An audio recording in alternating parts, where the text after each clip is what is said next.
पुण्यात्म्यांनो, सौभाग्य आहे तुमचे आणि धन्य आहेत तुमचे मातापिता ज्यांच्याकडून जन्म झाला.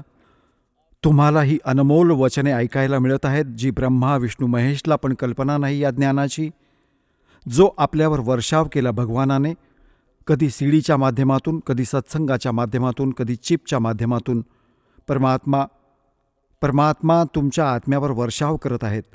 आणि या ज्ञानाने एकदा परिपूर्ण झाल्यावर बघा, मग भगवान इथे पण सुख देईल आणि सतलोकात जाल, जिथे कधी मृत्यू नाही होत, कधी वृद्ध अवस्था नाही येत, कोणत्या गोष्टीचा अभाव नाही तिथे.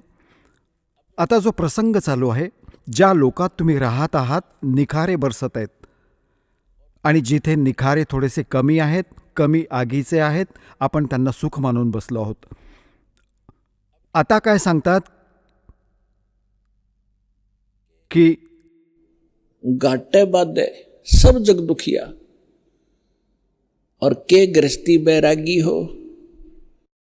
आता बघा पुण्यात्म्यांनो, परमात्मा मिळवण्यासाठी ज्याने घराचा त्याग केला, आपण त्यांना वैरागी मानत होतो, संन्यासी मानत होतो. आता ते वैराग्य प्राप्त करणं आणि संन्यासी होणं आम्ही कुठून ग्रहण केलं, कोणत्या ग्रंथातून प्राप्त केलं आपण हे ज्ञान? श्रीमद भगवद्गीता अध्याय नंबर 3 श्लोक नंबर 4, 5, 6, 7 मध्ये स्पष्ट वर्णन केलं आहे की अर्जुन, जर तू काम सोडून कर्मसन्यासी झालास, जंगलात जाऊन बसलास, तर तुझा निर्वाह कसा होणार, पोट कसं भरणार तू? यासाठी तू काम पण कर आणि भक्ती पण कर. तर हे कुठून आणलं जंगलात? घर सोडून निघून गेले, जंगलात जाऊन सुख मिळेल. जंगलात कसं सुख मिळेल वनात?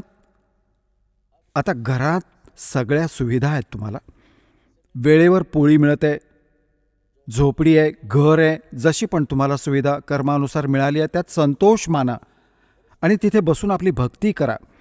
वेळेवर भूक लागेल तर जेवण केले, भूक शमली, ती इच्छा संपली, ती कल्पना समाप्त झाली तर भक्ती कराल. जर पोळी मिळाली नाही तर भक्ती कशी करणार? त्याचाच विचार करत राहील, कुठून आणू, कशी मिळेल. भक्तीचे सुमरण नाही, पोळीचे सुमरण होईल, ते भगवानाचे नाही होणार.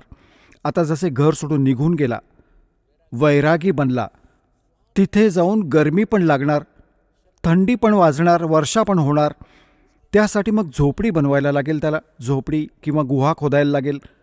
आणि भूक लागली की मग गावात जायला लागेल मागण्यासाठी, दे माई घाल एक, दे एक पोळी.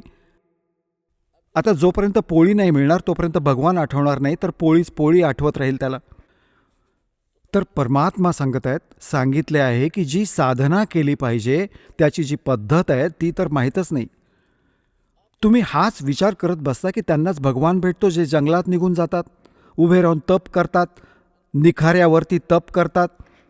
ही तर मूर्खांची साधना होती. आपण ऐकत होता जगद्गुरु तत्वदर्शी संत रामपालजी महाराज यांचे मंगल प्रवचन, ज्यांच्या शुभ आशीर्वादाने संपूर्ण विश्वामध्ये 500 पेक्षा जास्त नामदीक्षा केंद्र आहेत, जिथे निशुल्क नामदीक्षा दिली जाते. निशुल्क नामदीक्षा प्राप्त करण्यासाठी आणि अधिक माहितीसाठी संपर्क करा 7030303951 7030303952. अद्वितीय आध्यात्मिक ज्ञान वाचण्यासाठी, पाहण्यासाठी आणि ऐकण्यासाठी संत रामपालजी महाराज ॲप अवश्य डाउनलोड करा किंवा आमची वेबसाईट www.jagadgururampalji.org वर विजिट करा.